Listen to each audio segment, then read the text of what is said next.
তাই ভগবানকে খুঁজতে যাওয়ার জন্য আপনার মন্দিরে যেতে হবে না। আপনার বাড়িটাই একটা মন্দির, এই দেহটাই একটা বৃন্দাবন ধাম, যদি আপনি সেভাবে নিজেকে তৈরি করতে পারেন শাস্ত্রীয় জ্ঞানের মাধ্যমে।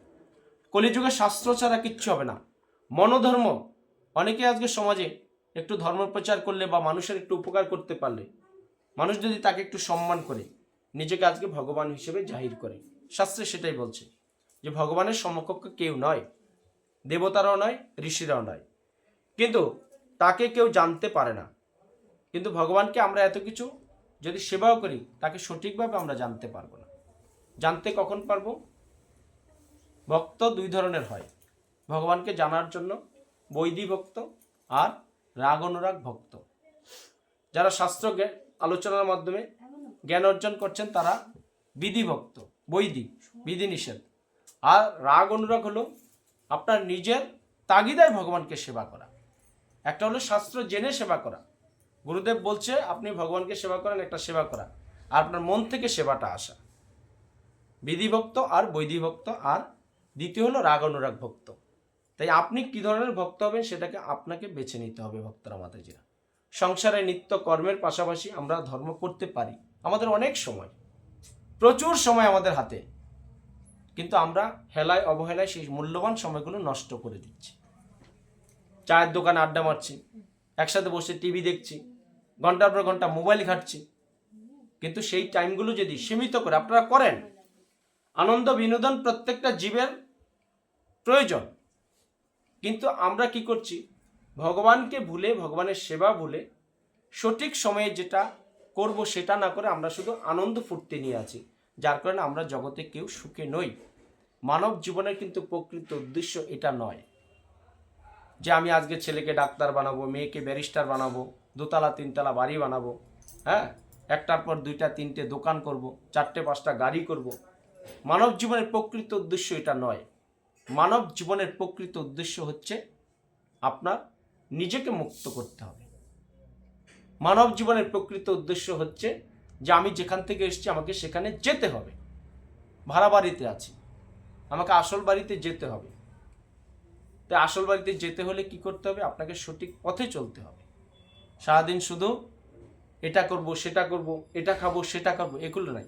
যা কিছু করবেন ভগবান কেন্দ্রিক করুন, যা কিছু করবেন ভগবানকে নিয়ে করুন, তাহলে দেখবেন দেশ, জাতি, সমাজ, সংসার, পরিবার, বন্ধু বান্ধব, আত্মীয় স্বজন, আমরা সবাইকে নিয়ে দেখবেন একটা সুন্দর কৃষ্ণ পরিবার যদি করতে পারি, তাহলে আমরা দেখবেন সবাই ভালো থাকবে। আর আস্তে আস্তে কি হবে? আপনাদেরকে দেখে দেখবেন আরেকজন ভালো পথে আসবে। তাই সেটাই বলছে যে শ্রীকৃষ্ণ, ভগবান শ্রীকৃষ্ণ ও কৃষ্ণ ভাবনাময় ভক্তের যথার্থ তত্ত্বজ্ঞ। ভগবান যে শ্রীকৃষ্ণ, এটা তার মহান ভক্তরা তত্ত্বজ্ঞ থাকে।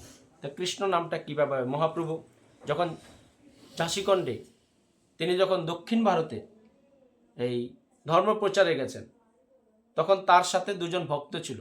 তখন বলছিল যে প্রভু, আপনি এই গভীর জঙ্গল দিয়ে যাবেন না, সেখানে আপনার হিংস্র বাঘ আছে, হাতি আছে, আরও পশু আছে, আমাদেরকে খেয়ে ফেলবে, মেরে ফেলবে। বলছে আসো, দেখেন কৃষ্ণ নামের কি পাওয়ার। তো যখন জঙ্গলের মাঝখান দিয়ে যাচ্ছে, তখন বাঘ এসছে। মহাপ্রভু বাঘকে বলছে হরে কৃষ্ণ, হরে কৃষ্ণ। বাঘও হাত তুলে বলছে হরে কৃষ্ণ। কারণ মহাপ্রভু চিন্ময় দেহ, আমার আপনার পর্যন্ত কিন্তু রক্ত মাংসের দেহ নয়। সেই তিনি যেখান দিয়ে যাচ্ছেন সেখানে চিন্ময় হয়ে যাচ্ছে। একটু এগিয়ে গেছে, হাতিকে দেখে বলছে হরে কৃষ্ণ, হাতিও বলছে হরে কৃষ্ণ।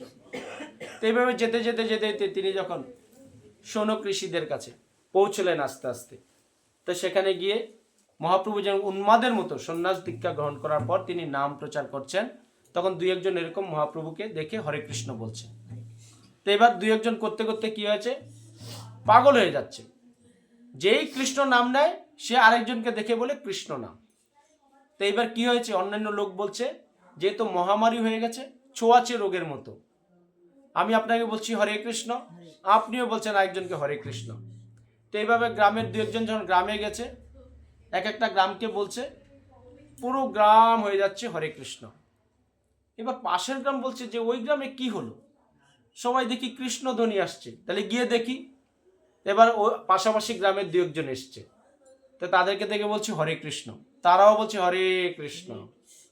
এভাবে করতে করতে গ্রামের পর গ্রাম, গ্রামের পর গ্রাম, গ্রামের পর গ্রাম শুধু কৃষ্ণ হয়ে যাচ্ছে, হরিনাম প্রচার হয়ে যাচ্ছে। তো এতে করে করে যখন ঋষি যারা সন্ন্যাসী ছিল দক্ষিণ ভারতে, তারা বলছে মহাপ্রভুকে ধরেছে যে আপনি কেমন সন্ন্যাসী? যারা সন্ন্যাস দীক্ষা নেয় তারা ধ্যান করে গাছের নিচে বসে, আপনি তো দেখছি উন্মাদ হয়ে গেছেন, এ তো সন্ন্যাসীর আসল ধর্ম নয়, আপনি বসুন এখানে। বলছে না, কৃষ্ণ নাম এরকমই উন্মাদ, আপনারা বলুন একটু কৃষ্ণ, হরে কৃষ্ণ। তখন ওই ঋষিরাও বলছে হরে কৃষ্ণ, সন্ন্যাসীরা বলছে হরে কৃষ্ণ, গাছপালাও বলছে হরে কৃষ্ণ, বাঘ সিংহ হাতি ঘোড়া সমস্ত গ্রাম কৃষ্ণ ভাবনাময় হয়ে গেল। তাই কৃষ্ণ নামটা হলো একটা ছোঁয়াচে রোগ। গুরু পরম্পরা আচার্যগণ ব্যাখ্যা করেছেন।